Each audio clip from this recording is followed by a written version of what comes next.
Assalamualaikum warahmatullahi wabarakatuh teman-teman. Bagaimana kabarnya? Sebelum belajar, jangan lupa berdoa ya, agar kita belajarnya lancar dan ilmu yang kita dapat bermanfaat serta memperoleh keberkahan dari Tuhan. Nah, pada kesempatan kali ini kita akan belajar materi baru, yaitu cerita pendek atau cerpen. Tentu kalian sudah tidak asing lagi ya, terutama yang hobi membaca ini. Sudah berapa puluh judul yang kalian baca. Nah teman-teman, cerita pendek merupakan cerita yang menurut wujud fisiknya berbentuk pendek. Cerita pendek ini lebih singkat, lebih padat, dan lebih pendek dari novel. Selain itu, cerita pendek beralur tunggal. Konfliknya hanya ada satu.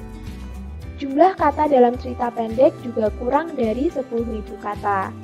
Biasanya dibutuhkan waktu 10-30 menit untuk membaca cerita pendek. Untuk itu, ada juga yang menyebutkan bahwa cerita pendek merupakan cerita yang habis dibaca sekali duduk. Sama seperti teks lain teman-teman, cerita pendek juga memiliki struktur.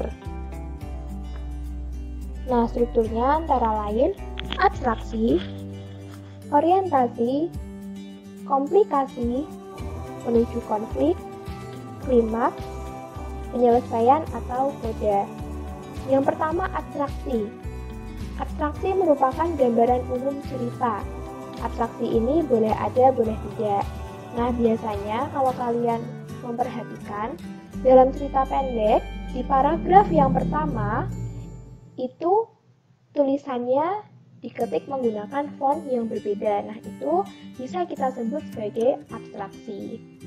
Kemudian ada orientasi atau pengenalan cerita. Pada bagian ini mulai dikenalkan tokoh dan latar ceritanya. Kemudian mulai masuk ke komplikasi, yaitu munculnya peristiwa yang menyebabkan konflik. Selanjutnya ada bagian yang menuju konflik, yaitu bagian yang bertambahnya kesukaran tokoh. Jadi ada peningkatan suasana maupun situasi yang akan menggiring kita ke konflik. Kemudian ada klimaks, yaitu puncak konflik. Nah, setelah konfliknya ada di puncak, baru ada penyelesaian atau koda, yaitu akhir cerita.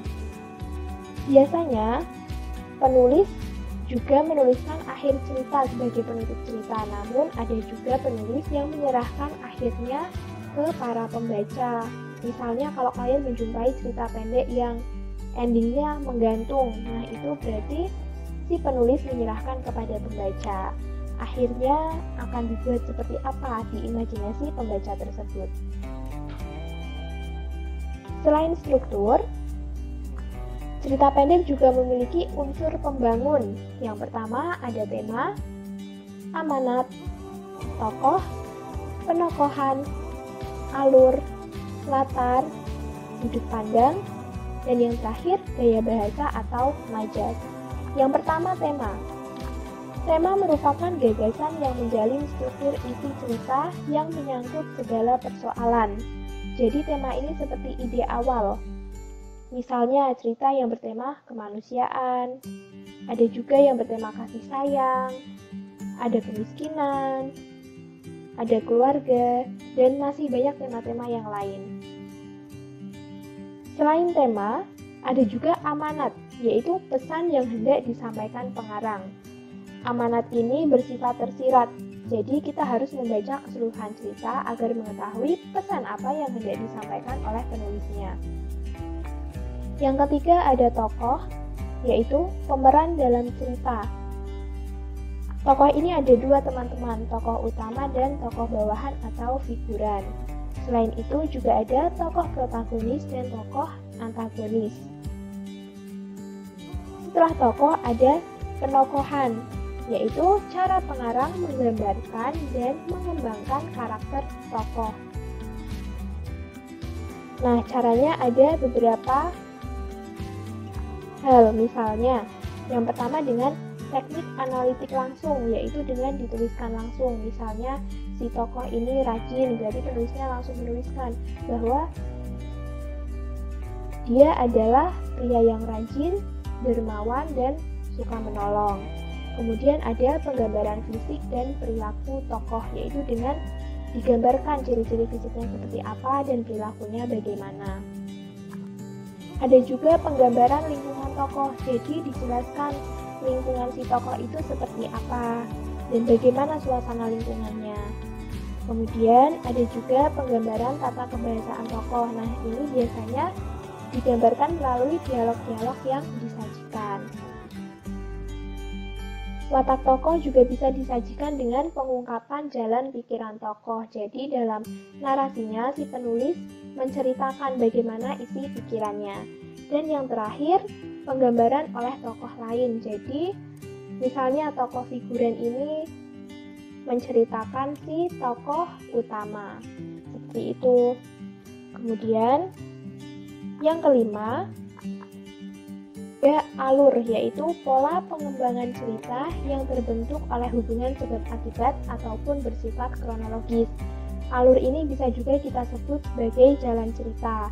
Nah, alur ada 3, yaitu alur maju, alur mundur, dan alur campuran. Selanjutnya ada latar. Latar ini berfungsi untuk memperkuat atau mempertegas terhadap jalannya suatu cerita. Latar terdiri dari 3, yaitu latar tempat, latar waktu, dan latar suasana. Kemudian ada sudut pandang penulis, yaitu posisi pengarang dalam menyampaikan cerita. Sudut pandang ada 2, yaitu sudut pandang orang pertama, berarti si penulis ini sebagai tokoh yang terlibat langsung dalam cerita. Dan sudut pandang orang ketiga, posisi penulis di sini hanya sebagai pengamat. Jadi tidak terlibat langsung dalam cerita tersebut. Yang terakhir yaitu gaya bahasa. Gaya bahasa ini digunakan untuk menciptakan suatu nada atau suasana serta mampu memperlihatkan hubungan dan interaksi antar tokoh. Bahasa dapat pula digunakan pengarang untuk menandai karakter seseorang tokoh. Biasanya gaya bahasa ini juga menggunakan majas. Tak hanya gaya bahasa teman-teman, di cerpen juga ada ciri kebahasaannya, yaitu yang pertama, kalimat bermakna lampau. Yang kedua, menggunakan konjungsi waktu. Yang ketiga, menggunakan kata kerja. Yang keempat, ada dialog. Dan yang kelima, menggunakan kata sifat. Kalimat yang bermakna lampau ini menandakan bahwa peristiwa sudah terjadi. Nah, konjungsi waktu digunakan untuk menyatakan urutan waktu. Kemudian, kata kerja yang digunakan dalam cerpen ada 3, yaitu kata kerja yang menggambarkan peristiwa, kata kerja yang mengungkapkan kalimat tidak langsung, dan kata kerja yang menandakan bahwa si tokoh memikirkan atau merasakan sesuatu. Kemudian dialog. Dialog ini biasanya ditandai dengan adanya tanda petik ganda. Dan yang terakhir, kata sifat. Kata sifat ini digunakan untuk menyatakan tempat, menyatakan tokoh, maupun menyatakan suasana saat itu. Baik teman-teman, sampai di sini dulu materi belajar kita. Tetap semangat belajar dan jangan lupa jaga kesehatan. Sekian, wassalamualaikum warahmatullahi wabarakatuh.